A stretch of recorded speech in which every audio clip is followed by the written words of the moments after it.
Hola a todos y a todas, mi nombre es Néstor Kerkovich y estoy a cargo de los prácticos de la materia psicopatología. Me presento brevemente, soy psicoanalista, psicólogo y docente de hace aproximadamente 30 años. He trabajado primero en la clínica como acompañante terapéutico en diferentes instituciones, diría Goffman, instituciones totales, tales como el Moyano, el Borda y el Tobar García.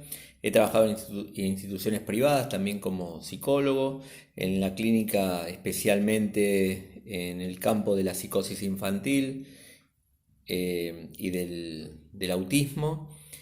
Y bueno, y ahora para compartir esta cursada que volverá a ser singular, exclusiva y excluyente, eh, por el tema de la pandemia y la cuarentena. Bueno, les quiero comentar también que, que en relación al cronograma, hoy nos toca la clase de psicoanálisis. Ustedes van a tener, en relación al práctico, parte del manual que hemos escrito para poder meterse más todavía en el tema del psicoanálisis. Más seguramente lo que ustedes conocen, lo que saben, porque el psicoanálisis es una disciplina, es una práctica que circula bastante en el imaginario social de por lo menos de la población de las grandes ciudades en Argentina. Y les voy a subir un PowerPoint y actividades que van a ser orientativas como guía también de estudio para el parcial. Bueno, comenzamos, como esta no va a ser una clase tradicional, les voy a dar los conceptos más importantes, voy a explicar los conceptos más importantes, siempre receptivo a que ustedes puedan hacer las dudas, a que puedan hacer las preguntas, dudas pertinentes en el campus.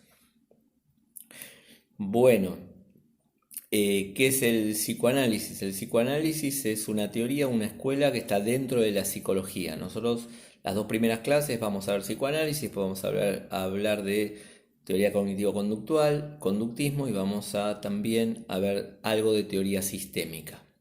Entonces, ¿por qué esto? Porque ustedes como profesionales de la salud, futuras, van a no solamente hablar con psicólogos o con psicólogas, psiquiatras que tengan tal enfoque, digo, en relación al marco teórico, sea un enfoque psicoanalítico o no, eh, sino que también ustedes van a poder trabajar desde su disciplina pensando según la problemática que tenga la persona, según la patología, según el diagnóstico, de una u otra manera.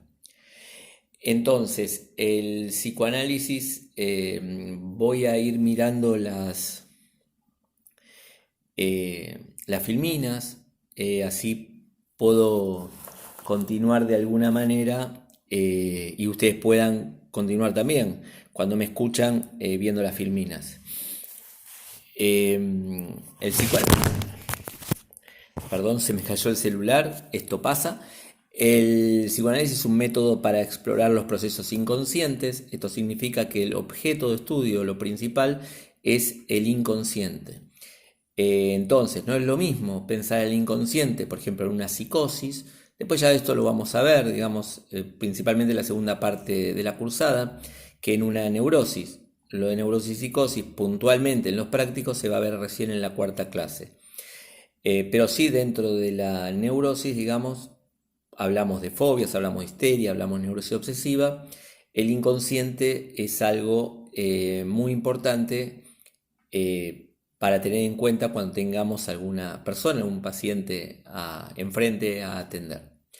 Es una técnica y como técnica también tiene un método de la cura y el tema de la cura es un significante muy, muy difícil de asir porque no es lo mismo curar para el psicoanálisis que curar para el enfoque cognitivo-conductual y no es lo mismo curar para la teoría sistémica, el conductismo o algunos otros enfoques psicológicos. Tampoco no es lo mismo, digamos, curar una neurosis que curar una psicosis, si es que la psicosis se cura, ¿no? Ustedes habrán escuchado también hablar del autismo y bueno, tiene cura, tiene mejoría. Bueno, entonces el concepto de cura es un concepto muy importante. Por ahora les estoy nombrando como título lo que considero lo más importante. Y después, bueno, también es un tratamiento terapéutico, psicoterapéutico, que, eh, que va a abordar, según en este caso el psicoanálisis, es poder adaptar a la persona al contexto en el que está o en el que quiere estar. Piensen, por ejemplo, en una fobia, es un tratamiento terapéutico para que la persona pueda adaptarse a ese medio social, medio laboral, familiar, transitar en la calle, lo que sea. Utilizado tanto por la psicología y la psiquiatría. Esto quiere decir que hay psiquiatras que trabajan desde el enfoque psicoanalítico con algunas problemáticas o con algunos diagnósticos. La próxima filmina tiene que ver con lo que dice heridas narcisistas y orígenes. Con heridas narcisistas, rápidamente les puedo decir, por ejemplo, que una herida al narcisismo de la que plantea Freud, narcisismo es el descubrimiento de Copérnico. Copérnico lo que dice es que la Tierra no es el centro del universo, sino que es el Sol. Esto ya es una revolución al narcisismo, es un cachetazo al narcisismo. En tanto, bueno, nosotros no somos el ombligo del mundo, digamos, vamos a decir. Después Darwin, que de alguna manera equipara con todas las resistencias, digamos, en ese momento, principalmente de la iglesia, eh, equipara, digamos, a los seres vivos, a las personas con otros seres vivos. Ya no somos, digamos, no estamos en el vértice, digamos, en la cumbre de la evolución. Y también Freud dice que otra idea del narcisismo es el inconsciente, el descubrimiento del inconsciente. ¿Por qué? Porque de alguna manera lo que muestra el inconsciente es que nosotros no hacemos lo que queremos, sino lo que podemos, lo que nos permite la estructura psíquica. Y hay una cuarta herida narcisística que no la habla Freud. Freud ya había muerto, que es de un psicólogo que ustedes lo habrán escuchado, un psicólogo argentino, Blecher, que dice la cuarta herida narcisista es lo social. Lo social, cómo determina el comportamiento de la conducta, lo social, digamos. No es que hacemos lo que queremos, sino que hay variables sociales, sociológicas que determinan y condicionan nuestra conducta y nuestro comportamiento. Con respecto a los orígenes, bueno, esto me llevaría como mucho tiempo, pero les puedo decir, digamos, que Freud, nacido en 1836, él, europeo, piensa en esa época, digamos, principalmente él teoriza mucho en la época victoriana, donde lo que tiene que ver con la sexualidad es tabú, es absolutamente cuestionado. Él es neurólogo, pero cuando atiende a los pacientes, principalmente mujeres, él se da cuenta, digamos, que la neurología no puede abordar toda la problemática, no puede dar cuenta de lo que le pasa al paciente, y entonces él empieza a experimentar la técnica de la hipnosis justamente con algunos pacientes que relatan, por ejemplo, parálisis, lo que se llama parálisis histérica, por lo menos desde el psicoanálisis, parálisis motoras, motrices, y pacientes que venían de otros, digamos, de otros diagnósticos médicos, y llegan a Freud porque esos médicos, digamos, sospechaban que había algo del orden de lo emocional, de lo psicológico en esas parálisis. En ese momento Freud o el psicoanálisis no habla de síntoma, no habla de signo. Entonces, por medio de la hipnosis llega a la conclusión que la sexualidad eh, es condicionante, fundante en la subjetividad, en la psiquis de todo ser humano, y que estas personas han tenido algún conflicto, lo cual ha generado algún trauma psicológico, por lo cual tienen esas parálisis o esas imposibilidades. Entonces, por medio de la hipnosis, él ordena suprimir ese síntoma lo digo yo, no lo dice en ese momento Freud, no estaba bien conceptualizado el concepto de síntoma en el 1895, y por medio de la hipnosis levanta el síntoma, pero pasado unos días vuelve otra vez el síntoma a aparecer. Freud deja la hipnosis como primer técnica y va a una segunda técnica o método que se llama catarsis. Catarsis es descarga. Si yo les preguntara a ustedes si alguna vez hicieron catarsis, me van a decir que sí. ¿La catarsis cura? Bueno, más allá de que es la cura, no, alivia. Quiero decir, si yo grito, expreso algún sentimiento, alguna emoción, en realidad estoy más aliviado, lloro, pero el problema sigue, digamos. Por eso Freud también deja la catarsis y utiliza como un método que se sigue utilizando ahora, que quizás ustedes como pacientes, quizás ustedes hacen terapia, o alguno o alguna de ustedes hace terapia, y es la asociación libre el método. ¿Qué es la asociación libre? Es decir, lo primero que a uno se le ocurre en un espacio de terapia, pero puede ser un espacio hasta con una terapista ocupacional, ¿por qué no? Entonces, por medio de la asociación libre y principalmente el análisis de los sueños, se llega, digamos, es la vía regia, dice Freud, al inconsciente.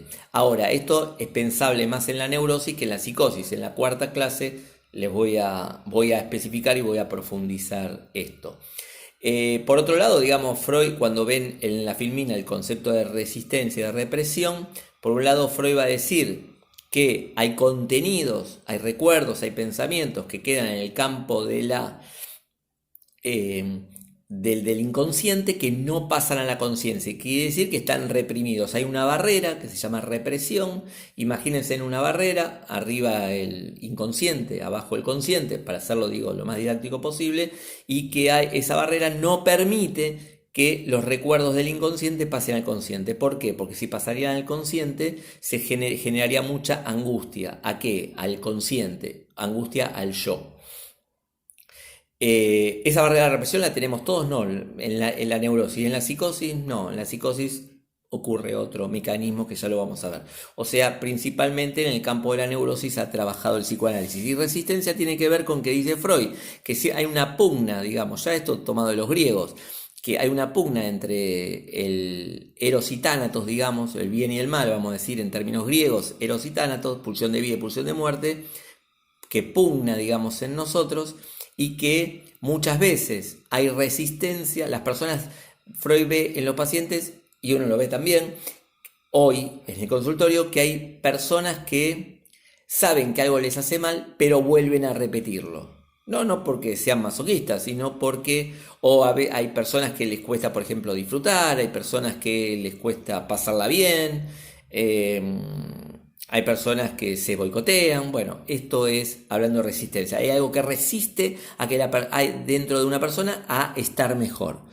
Otra filmina que es como muy, muy larga es el tema del funcionamiento del psiquismo. Funcionamiento del psiquismo ustedes lo tienen bien explicado en el manual. Freud habla de primera teoría del aparato psíquico y la segunda teoría. La primera teoría ustedes seguramente ya lo conocen, vamos a hacer un repaso, igual lo pueden leer. Es el inconsciente, el consciente y el preconsciente. Me quiero detener en el preconsciente. Preconsciente quiere decir que hay ideas, pensamientos, recuerdos que quedan en el campo entre el inconsciente, digamos, y el consciente. Pre es antes de la conciencia. Esto de decir, por ejemplo, lo tengo en la punta de la lengua. Lo tengo en la punta de la lengua. ¿Dónde lo tengo? No, en la lengua, en el preconsciente. Cuando lo recuerdo, pasa al consciente. Ahora, es cierto que a veces del preconsciente al consciente pasan recuerdos o datos que uno dice, bueno, ya está ahora. Por ejemplo, en un parcial, ¿no? Uno dice, uy, no me acuerdo, y después termina el parcial y uno se acordó, y uno dice, ¿pero por qué? Bueno, porque el inconsciente de alguna manera maneja el preconsciente, o sea, genera ese boicot de que quede en el preconsciente y cuando termina el parcial uno dice, bueno, pero ahora me lo acuerdo, ¿ahora para qué sirve? O sea que Freud va a trabajar el tema de las formaciones del inconsciente. Las formaciones del inconsciente son los síntomas, son los chistes, son los actos fallidos, son los lapsus u olvido momentáneo de la memoria. Y estos son los principales, digamos, principales formaciones del inconsciente. Freud, después de 20 años, hace una segunda teoría del aparato psíquico. La segunda teoría del aparato psíquico es el ello, es el yo y es el super yo. Tengan presente para el parcial, tengan presente para la cursada que el super yo se divide en dos: conciencia moral e ideal del yo. Cuando hablamos de conciencia moral, hablamos de una parte de la psiquis, una parte del super yo que dice lo que no debo ser y no debo hacer. Y el ideal del yo es justamente lo que debo hacer y lo que debo ser. Por ejemplo, debo ser un buen alumno para, no sé, para que me vaya bien en un parcial. O sea, el debo, no tengo ganas. El tengo ganas tiene que ver con el ello.